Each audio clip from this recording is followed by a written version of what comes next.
Very nice to see this broader group joining in. We'll start with an introduction on the concept of innovation capacity to get everybody on the same level.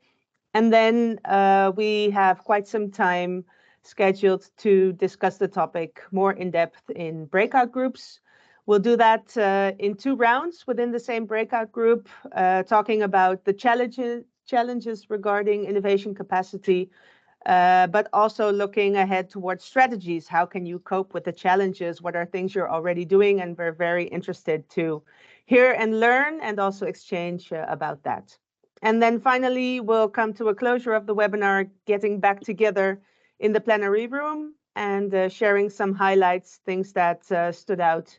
And then we'll close off at around 12. Then, who are we? Today, a team from TNO will be hosting this webinar.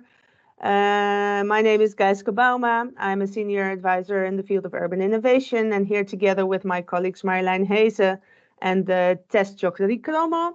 Tess will also be doing the introduction on innovation capacity.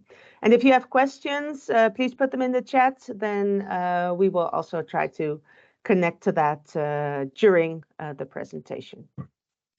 Then I hand over to Tess. Yes, thank you and welcome everyone. Let me see if I can, yes, okay. Yeah, I will introduce the concept of innovation capacity as Gijske introduced. Well, maybe first why we started working with this concept is because we saw in a variety of projects that addressing complex societal challenges asks for new ways of working within public organizations.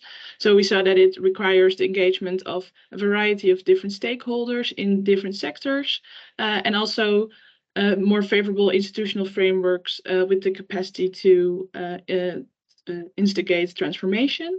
And therefore we say public organizations themselves also need to innovate and transform their capacities to be able to improve the organizational structures and its services.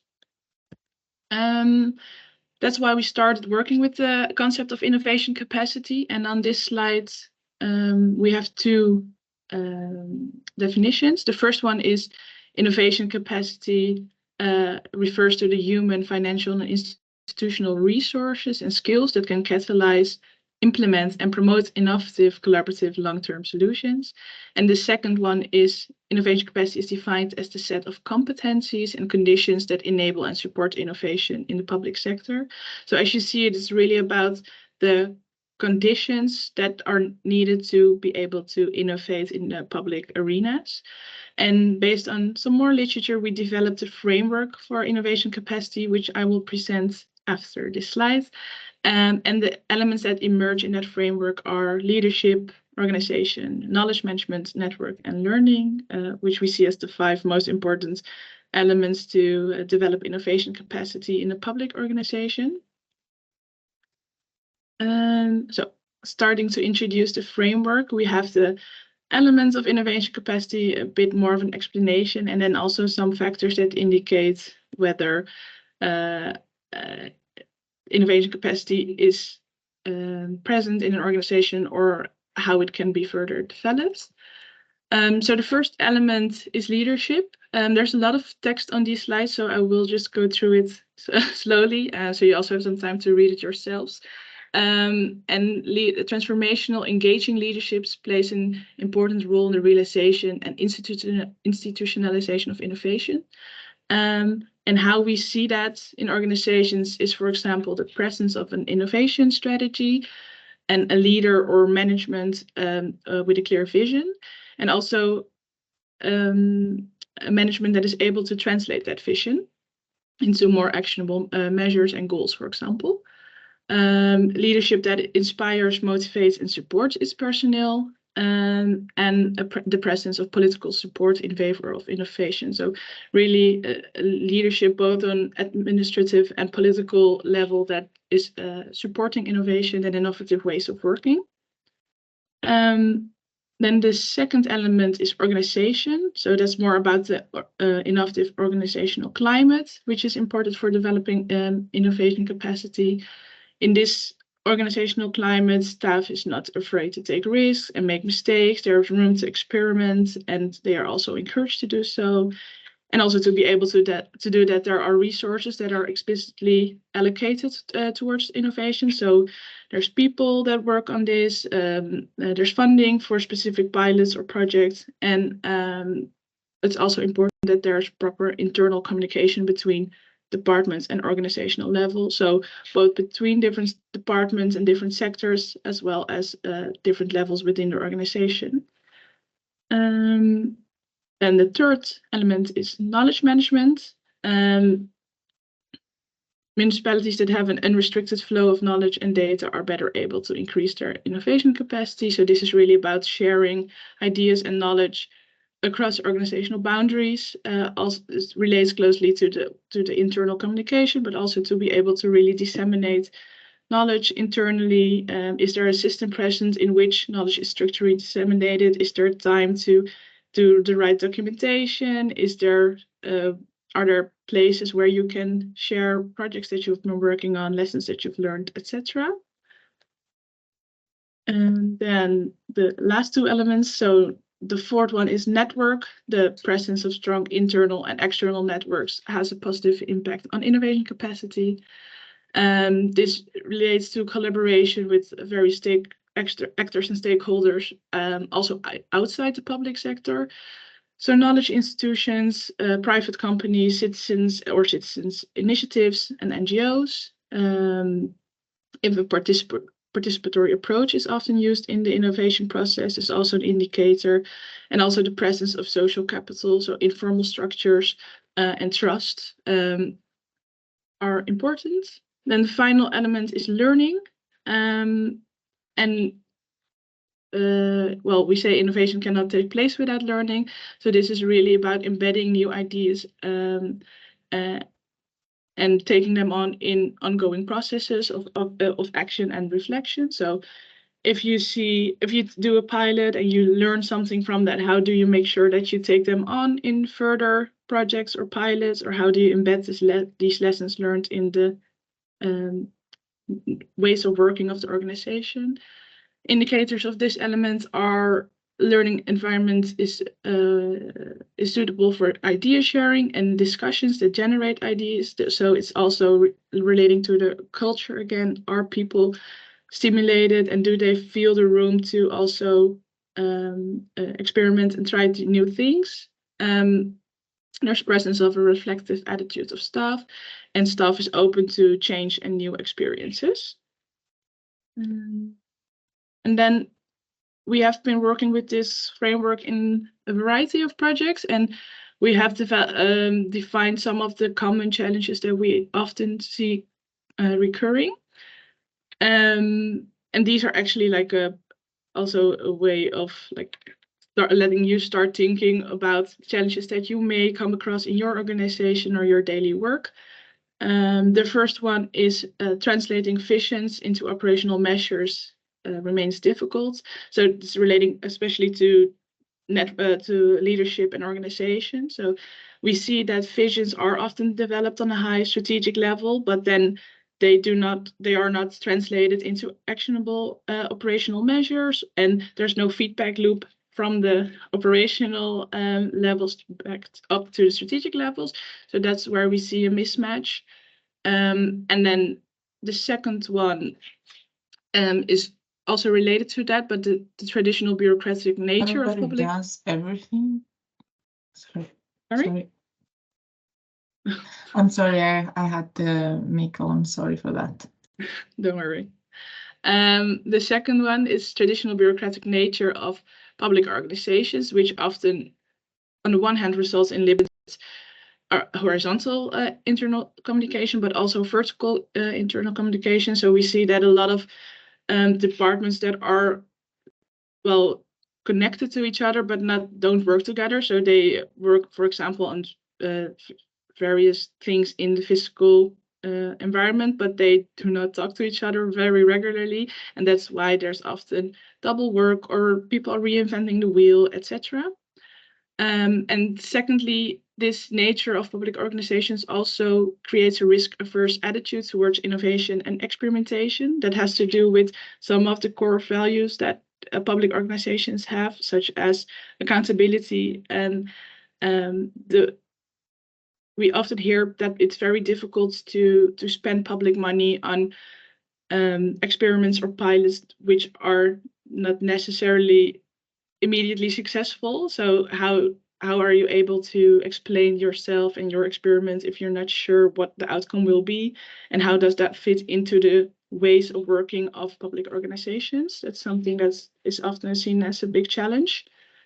Then we often see that there's no structured knowledge management approach. There are some things like lunch lectures or newsletters that people share out of their own willingness or their because they're enthusiastic themselves, but not necessarily a way in which you can get an overview of what people are working on or what people you should connect for specific topics, etc.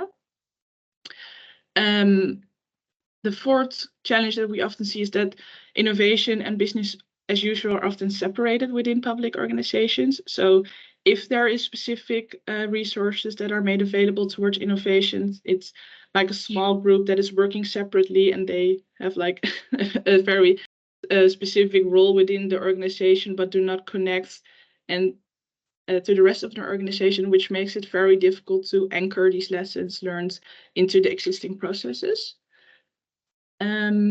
And then the last one is that it's also very challenging to attract and retain qualified personnel that are open to new ways of working. What we see is that the people are often hired on a project basis. So for example, projects like MOVE21 that are research and innovation projects, then people are hired temporarily on the project, which causes them to take a lot of the knowledge with them after the project, and those lessons are then also not embedded within the organization. So these are some of the common challenges that we often see, and also to poke you if you recognize them. And then in the coming hour, we will also start discussing what challenges you come across and well, how you deal with them. And then I think I will hand back the word to Gijske. Yes, Tess, thanks. Thanks for the explanation. I hope for our participants that it gives an overview about the topics that we connect and the elements we connect to innovation capacity, and that the examples of the challenges that Tess shared also, well, has inspired you to think about how you see, well, the topic of innovation capacity and everything that comes with it emerge in your organizations, where you see challenges or even where things might already go very well, where you found different ways of working to strengthen the elements that we've been discussing on leadership, on organization, on knowledge management, network, and learning. I just want to give some room to see if there are any questions people would like to ask. There's nothing in the chat, but feel free to raise your hand. We do have some time for some questions. And otherwise, if they are not there, then we can always take them in the breakout rooms. Good. So I think I'll just move on. So in a few minutes, we'll divide into two groups, and that gives us the opportunity to discuss a bit more in depth on innovation capacity. We'll do that within the same group in two rounds. First, we want to dive a bit more into the challenges that you are facing in your organization. And we'll use a Miro board for the exercise. So my colleague David has shared the links in the chat, so you could already see if you could move towards that. We'll also share it on the screen. So if you're not able to go there, we'll find other ways to make that work. We would like to talk about what you see as the biggest challenge, what you recognize, maybe also elements on how to say a bit more details, like what's behind the challenge. Maybe there are also aspects that we didn't mention in our introduction that you would like to add, and also concrete examples. So that's something we'll be also discussing together. And then in the second part, we'll dive a bit more into the strategies, because it's good to do an analysis on the challenges, but we're very curious to see how you cope with the challenges. Are there ways of working that you've already implemented in your organizations that we could capture and learn from? And also things you could recommend that you have good experiences with. And then we'd like to close also with what topics are that you would like to delve further into, because that also gives us an insight in, well, what other examples we would like to further collect or put attention to also within the knowledge program and the research that we are still doing within MOVE21. So that on the explanation of the breakout groups, what we're going to do. Now I hope Anne-Charlotte has a magic wand to get us into the breakout rooms. And then we will discuss the topics further together there. And then at 11:30, we'll come back here in the plenary room to share some of the insights and then close off the webinar. Okay, then I'm opening the breakout rooms now.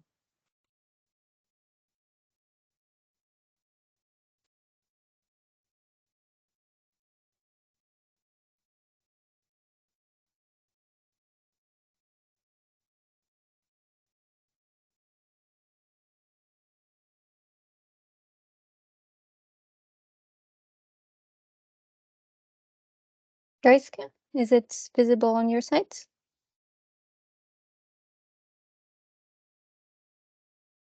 Or not? I don't see you guys. You're not. Yeah, okay.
Hi, Metodi. We're already in the breakout rooms, so I'll send you to one of them. Thank you. Sorry for the delay. No problem.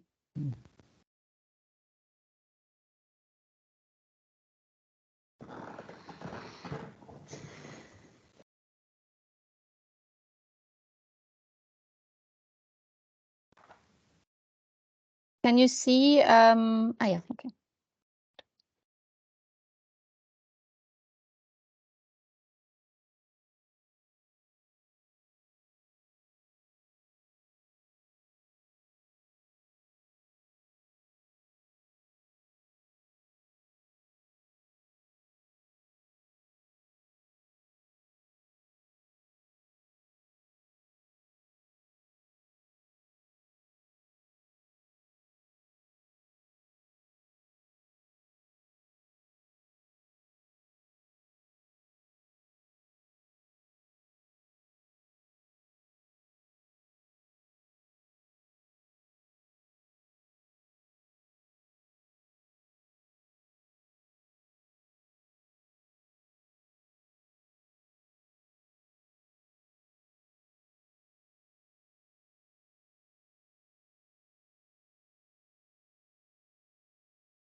Ian.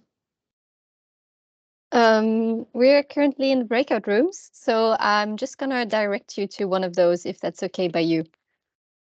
Yes, that's fine. Yeah, sorry for being so late. It was a bit of a mess this morning. No problem. I'll just send you to one of them. Thank you.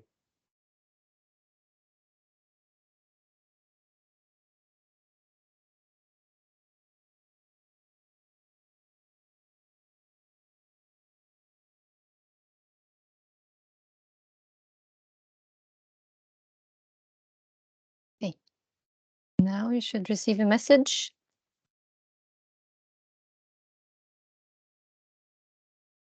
Either you click directly on joining the room or you're directed in a few seconds. Okay, join. Thank you. All right.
Okay, welcome back into the plenary room.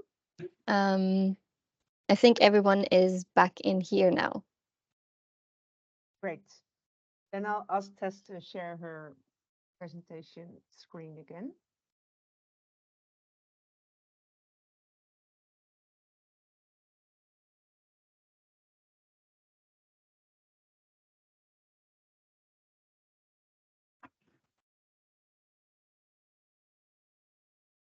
Do you see the small one or the big one?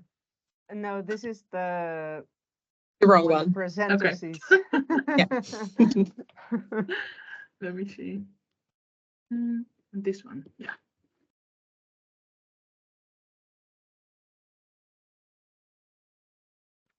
So I'll just start talking before we close because I see a black screen. I don't know if all the others have the same issue. See also a yes. black screen. We just wanted to, well, grasp some of the highlights that were discussed in both breakout rooms. So David, can I ask you to kick it off and share some of the topics that were discussed in room 1? Yes, this is correct. Thanks, Tess. Yes, thank you. So a lot has been mentioned, of course. I think it's similar for the other group. But if we start with the overall, where do we see the biggest challenges? I think one of the comments was we can't pinpoint one challenge specifically. So there are so many things. If something doesn't happen, it is not just because of the network of the learning. It is actually a combination of elements, and sometimes it's difficult to pinpoint. So it's also sometimes difficult to respond and make the process align again. So this is one of the elements, although we also had some more in-depth examples on how to do that. For example, your staffing, your budget, your goal, the goal you have compared on an innovation compared to the budget you allocated to do. Sometimes also the public sector is not known or seen as maybe I would say as a very innovative organization to work for. So that also is not helpful to attract people who want to work on innovation in the public sector.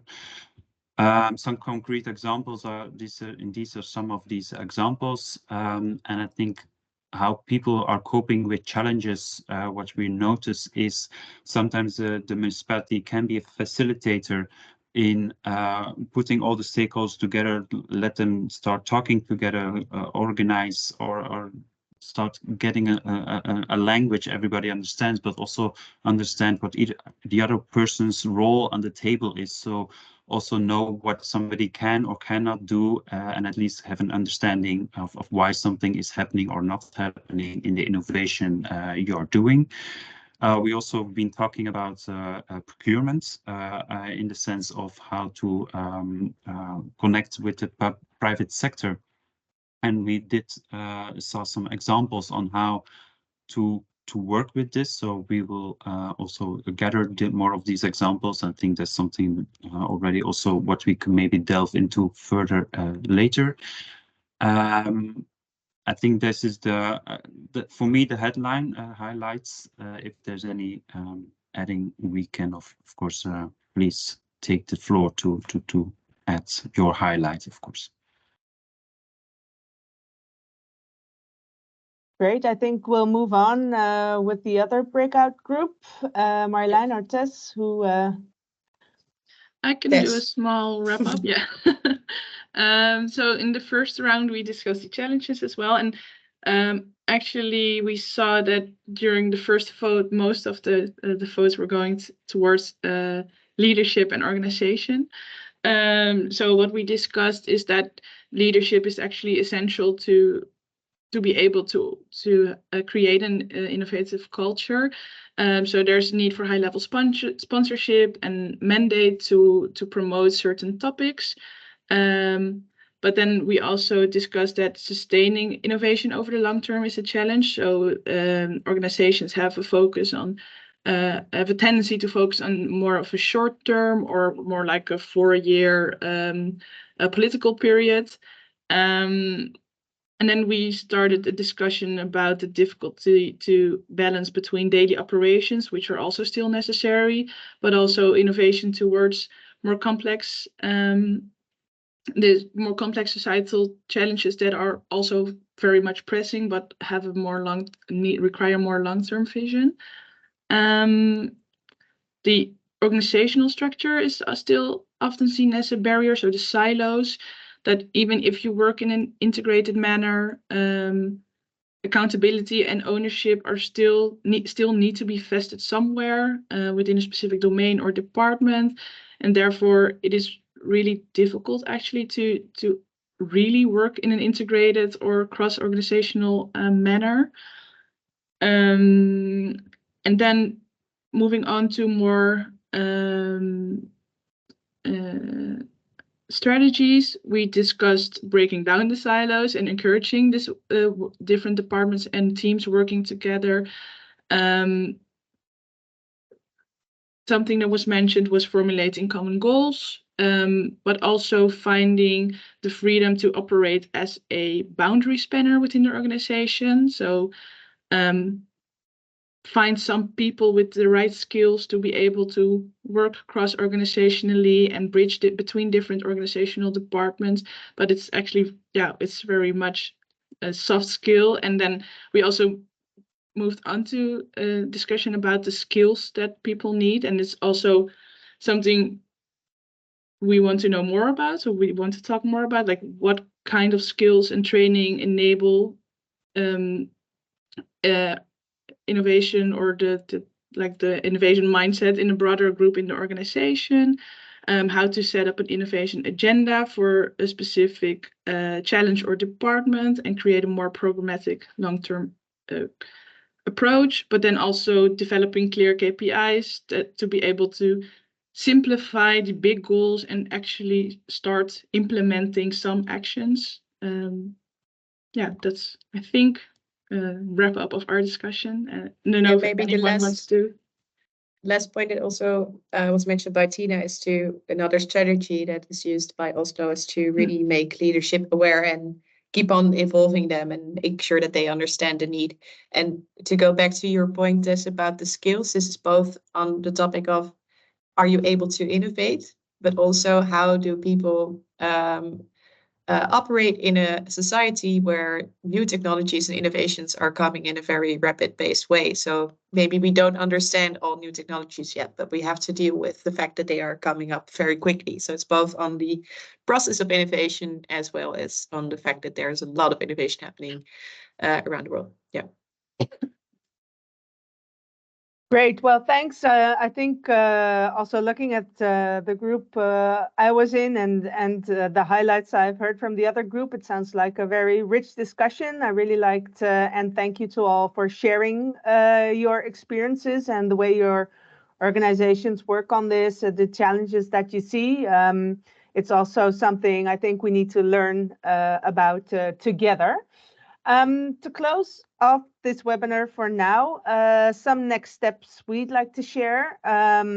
First of all, within MOVE21, so the project, we will be doing a pre-year learning event on innovation capacity, taking in all the inputs that we've collected today. So for those MOVE21 partners present here, that will happen in February.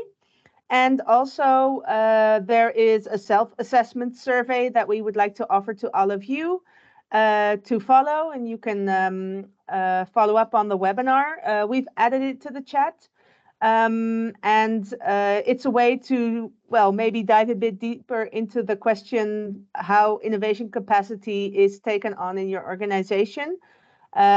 We'd be very happy if you would be willing to fill in the survey. It gives us a better insight on topics regarding the elements, and of course we'll also feedback that input to you. And finally, within MOVE21, we'll also explore innovation capacity within an e-course. Well, we will keep you updated on that once we launch it somewhere in autumn. Some more details about the survey. So it's an online questionnaire that is a self-assessment. And for us, it has two different goals. First of all, it gives you an idea about your current state of innovation capacity in your organization. And also it gives input to MOVE21 and the deliverable, where we would like to share several barriers, but also opportunities and ways that cities are dealing with innovation capacity. So feel free to fill in the survey. We'd be very happy if you would be willing to do so. We'll also feedback the results to you personally if you leave your email address. So you can also take that information and maybe, well, have a discussion about it with colleagues and take the topic on in your organization. So the link is shared in the chat if you're interested. And of course, you could also reach out to us if you have any follow-up questions. Yes, I think, well, thanks for being here. Thanks for joining us. Also, the people from outside the project, always nice to hear examples beyond. And also, well, let us know if there are any things you would like to dive deeper into. We're always happy to connect. And if you have any questions now, feel free to ask. We still have some minutes left before 12 o'clock.